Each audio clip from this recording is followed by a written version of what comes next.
Shalom teman-teman. Ada sukacita hari ini? Luar biasa. Bertemu lagi kita di Komra Online, walaupun masih online tapi kita tetap harus semangat ya. Iya benar. Nah supaya tambah semangat lagi kita akan nyanyi satu pujian hari ini kurasa bahagia.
Untuk memulai Komra pada hari ini, mari kita berdoa. Tuhan, kami kembali menghadap kehadirat-Mu. Pada hari ini kami akan memulai Komra, berkatilah dari awal, pertengahan hingga akhir. Terima kasih Tuhan, haleluya, amin. Selanjutnya kita mau bagi berkat, pasti kan banyak berkatnya dalam seminggu ini, apa aja. Mbak Gwen boleh? Berkatnya, puji Tuhan masih diberikan kesehatan. Terus tadi juga masih sekolah online, walaupun online tapi masih tetap lancar. Dan besok Senin tuh ada ujian, jadi tadi tugas lumayan menumpuk. Ya itu saja. Terima kasih. Mas Panji. Bisa menjadi pengiring Komra Online pada sore hari ini. Shalom. Shalom. Berkatnya sama. Masih diberi kesehatan, masih jadi MC Koma lagi, terus tadi juga offline ke sekolah, terus puji Tuhan lancar-lancar. Nah, sebelum kita mendengarkan firman Tuhan, kita mau mengangkat satu pujian, Janjimu Seperti Fajar.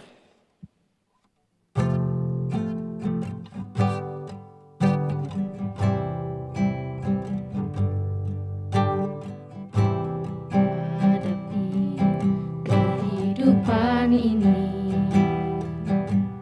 jalan mana yang harus ku pilih?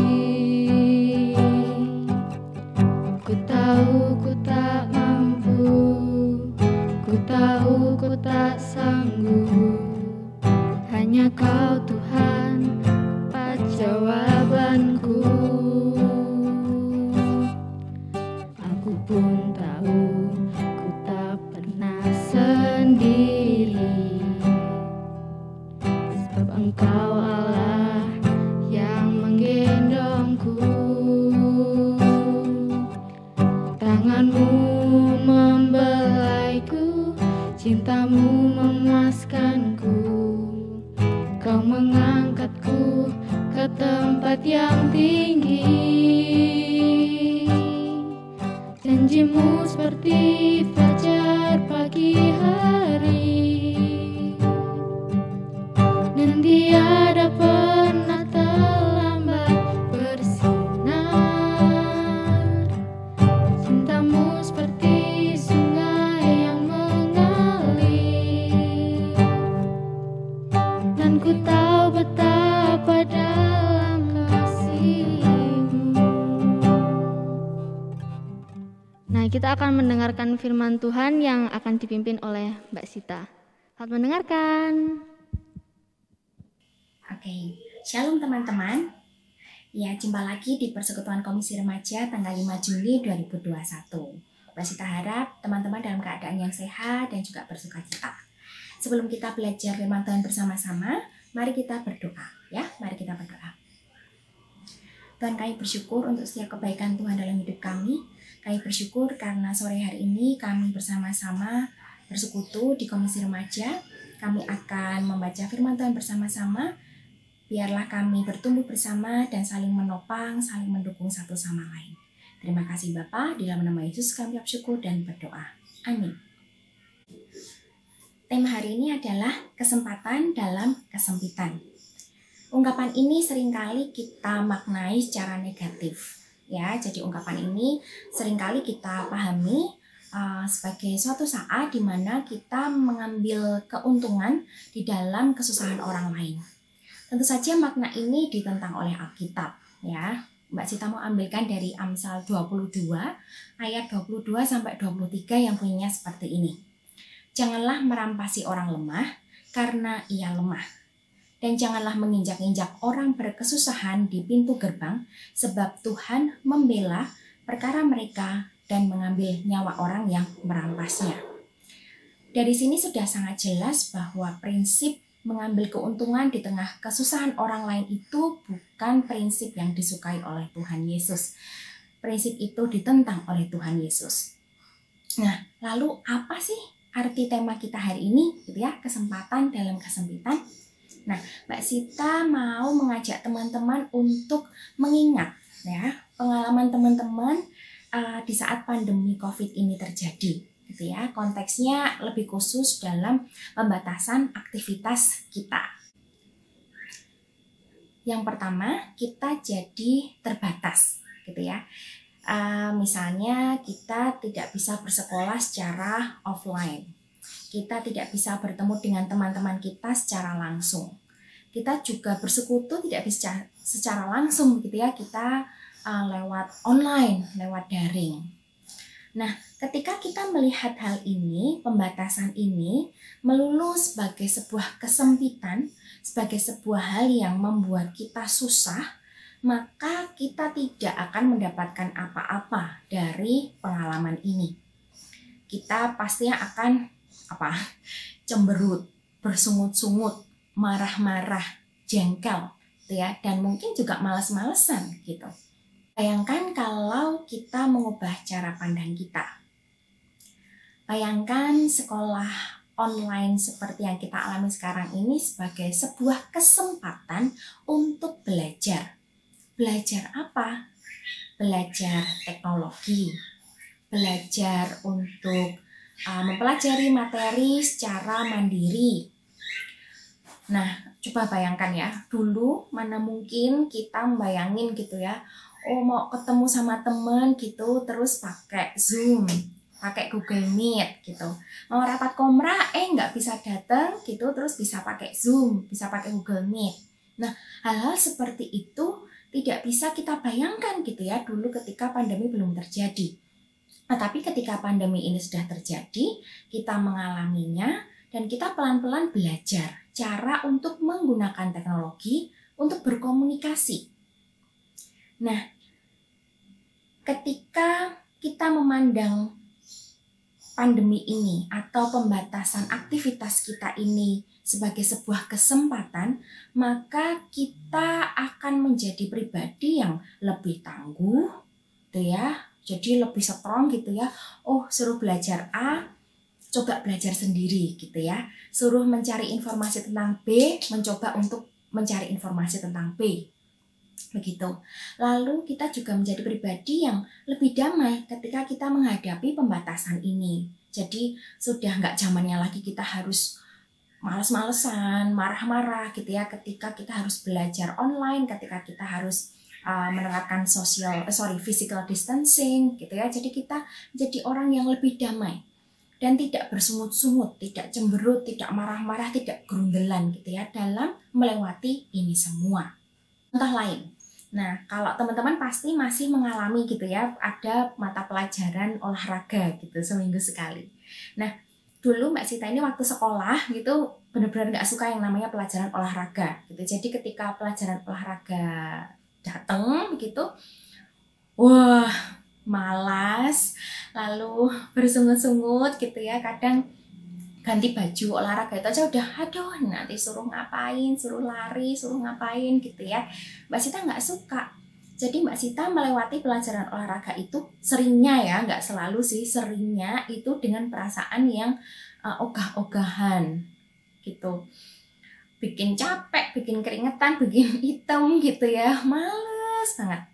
Nah, tapi sekarang ketika sudah nggak ada pelajaran olahraga lagi, Mbak Sita malah menyempatkan dan malah menjadwal gitu ya, harus olahraga. Paling enggak 2 minggu sekali. Kenapa? Karena Mbak Sita sudah merasakan gitu ya manfaatnya olahraga untuk kesehatan. Nggak cuma kesehatan tubuh saja, kesehatan fisik, tetapi juga kesehatan mental. Nah, ketika Mbak Sita memiliki cara pandang bahwa olahraga itu membuat sehat, olahraga itu bermanfaat, maka Mbak Sita tidak bersungut-sungut lagi. Melakukannya dengan senang hati, seneng gitu ya. Nggak males-malesan, ganti baju olahraga juga nggak males-malesan. Nah, teman-teman, dari 2 contoh tadi gitu ya, kita bisa melihat bahwa cara pandang yang salah itu akan melahirkan sikap hati dan perilaku yang salah. Dan sebaliknya, cara pandang yang benar akan melahirkan sikap hati dan perilaku yang benar. Dimulai dari cara pandang, itu akan mempengaruhi sikap hati kita dan juga perilaku kita.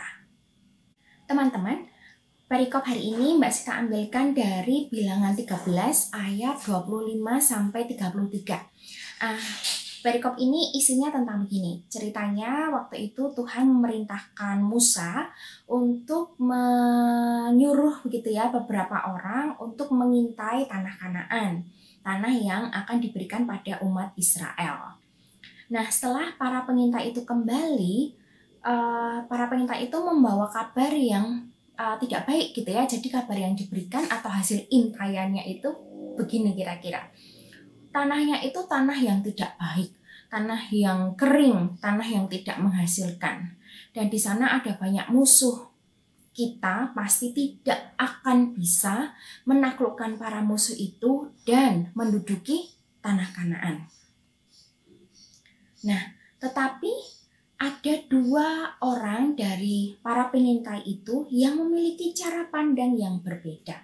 Namanya Yosua dan Kaleb. Jadi Yosua dan Kaleb ini punya cara pandang yang berbeda dari pengintai yang lain.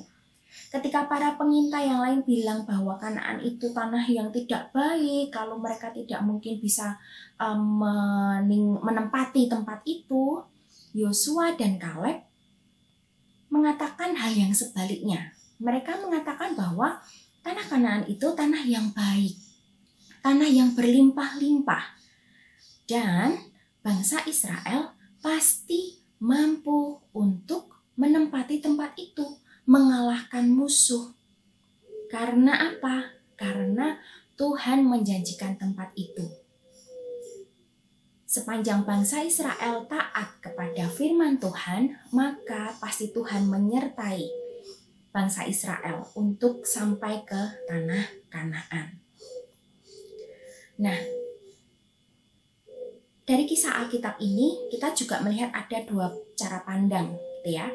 Yang pertama, cara pandang kesempitan. Itu seperti para pengintai yang lain itu ya, yang bilang bahwa wah itu tanahnya nggak baik, wah musuhnya kuat pasti kita nggak bisa. Sedangkan ada juga cara pandang kesempatan yang ditunjukkan oleh Yosua dan Kaleb. Mereka percaya pada janji Tuhan bahwa tanah itu memang diperuntukkan untuk bangsa Israel. Jadi mereka melihat tanah itu sebagai tanah yang baik. Dan mereka pasti bisa, mereka pasti dimampukan untuk mengalahkan musuh dan menempati tanah Kanaan. Dari kisah Alkitab ini kita melihat ada 2 jenis cara pandang. Cara pandang kesempitan seperti yang dimiliki oleh para pengintai dan cara pandang kesempatan yang dimiliki oleh Yosua dan Kaleb. Nah, ketika Yosua dan Kaleb memiliki cara pandang yang benar, maka sikap hati dan perilaku mereka pun menjadi benar. Mereka terus berpegang pada firman Tuhan yang mengatakan bahwa tanah ini memang untuk bangsa Israel. Dan melihat persoalan, melihat kesulitan, melihat tantangan itu dari sudut pandang yang benar, yaitu sudut pandang firman Tuhan. Nah, teman-teman, bagaimanakah kita memandang kesulitan dan permasalahan hidup yang kita alami? Apakah kita memandangnya sebagai melulu kesempitan atau kita memandangnya sebagai sebuah kesempatan? Apakah kita mau menganggap permasalahan hidup kita sebagai kesempatan bagi kita untuk semakin mengenal Tuhan dan semakin bertumbuh dewasa?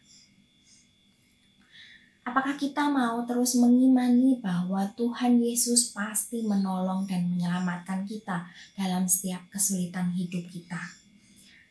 Apakah kita mau terus berbuat baik? Apakah kita mau terus mengasihi sesama dan tidak mengambil jalan curang ketika kita mengalami kesulitan? Jawaban-jawaban kita atas pertanyaan itu akan menentukan gitu ya. Kita ini orang yang punya cara pandang kesempitan atau yang kesempatan. Cara pandang kesempitan akan buat kita berhenti bertumbuh. Akan buat kita menyerah dan tidak mengambil pelajaran dari pengalaman hidup kita. Sedangkan cara pandang kesempatan membuat kita terus bertumbuh, tidak berhenti. Tapi kita bertumbuh, berjuang menjadi orang yang lebih dewasa dan lebih kuat. Nah, teman-teman, ada satu ayat yang sangat indah gitu ya ketika kita mau terus berjuang dan bertumbuh di tengah kesulitan hidup kita. Firman ini terambil dari Keluaran 13 ayat 21. Tuhan berjalan di depan mereka pada siang hari dalam tiang awan untuk menuntun mereka di jalan. Dan pada waktu malam dalam tiang api untuk menerangi mereka sehingga mereka dapat berjalan siang dan malam. Saya ulangi sekali lagi. Tuhan berjalan di depan mereka pada siang hari dalam tiang awan untuk menuntun mereka di jalan. Dan pada waktu malam dalam tiang api untuk menerangi mereka, sehingga mereka dapat berjalan siang dan malam. Ketika bangsa Israel melanjutkan perjalanan mereka percaya bahwa Allah menyertai mereka, Allah menjanjikan tanah bagi mereka, maka Allah menyediakan pertolongan. Kalau di sini disebutkan ada tiang awan dan tiang api untuk melindungi bangsa Israel supaya mereka bisa berjalan dalam siang maupun malam. Nah, teman-teman, apakah teman-teman pernah melihat seseorang gitu ya, mungkin keluarga atau teman atau mungkin tokoh yang pernah teman-teman lihat gitu, yang mereka ini mengalami kesulitan hidup, mengalami permasalahan hidup, nggak jarang cukup berat dan sangat berat gitu, tetapi mereka ini berhasil melewatinya dan dengan kisah hidupnya itu menjadi inspirasi serta teladan bagi orang lain. Adakah yang pernah mungkin mengenal atau pernah melihat, mendengar orang seperti ini?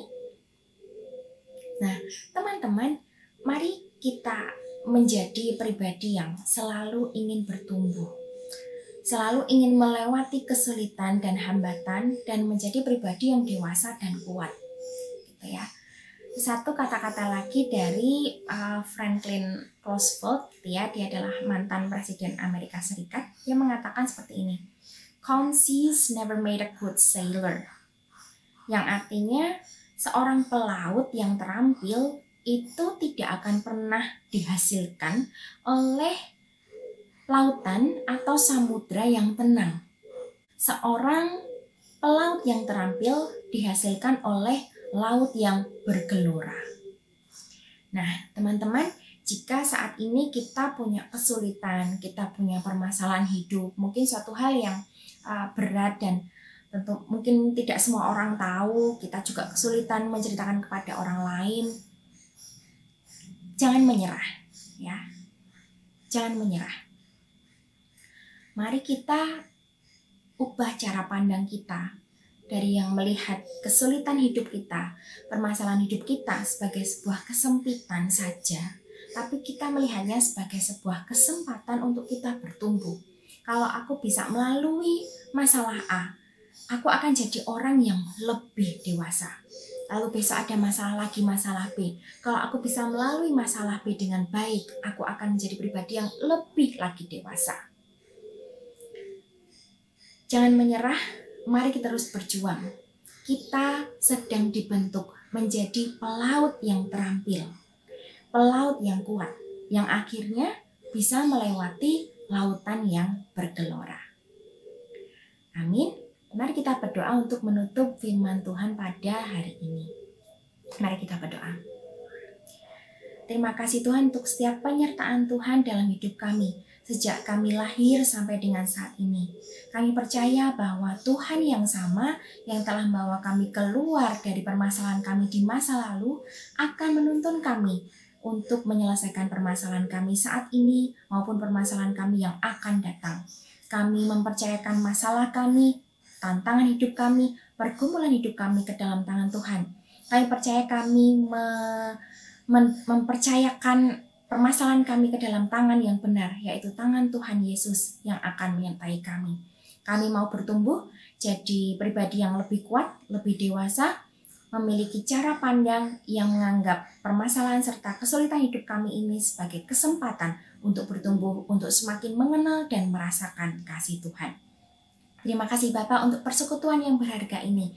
Jagailah setiap kami, setiap anak-anak Tuhan di tempat ini untuk menjadi anak-anak Tuhan yang penuh kedamaian, penuh sukacita, dan memberi pengharapan bagi orang lain. Terima kasih Bapa, di dalam nama Yesus kami ucap syukur dan berdoa. Amin.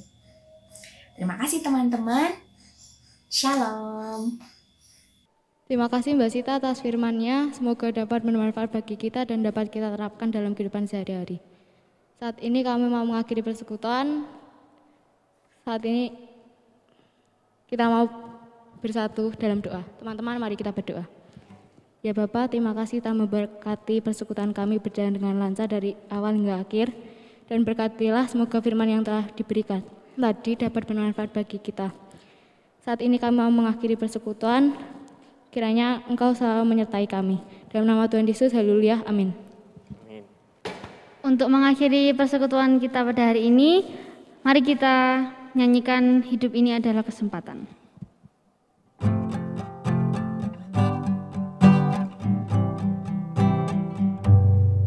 Hidup ini adalah kesempatan. Hidup ini untuk melayani Tuhan. Jangan sia-siakan waktu yang Tuhan beri. Hidup ini harus jadi berkat. Oh Tuhan, pakailah hidupku selagi aku masih kuat. Bila saatnya nanti ku tak berdaya lagi, hidup ini sudah jadi berkat. Terima kasih teman-teman sudah mau mengikuti persekutuan kita pada minggu ini. Tetap jaga kesehatan, selalu Dan patuhi patuhi protokol protokol kesehatan. Tuhan Yesus memberkati. Dadah.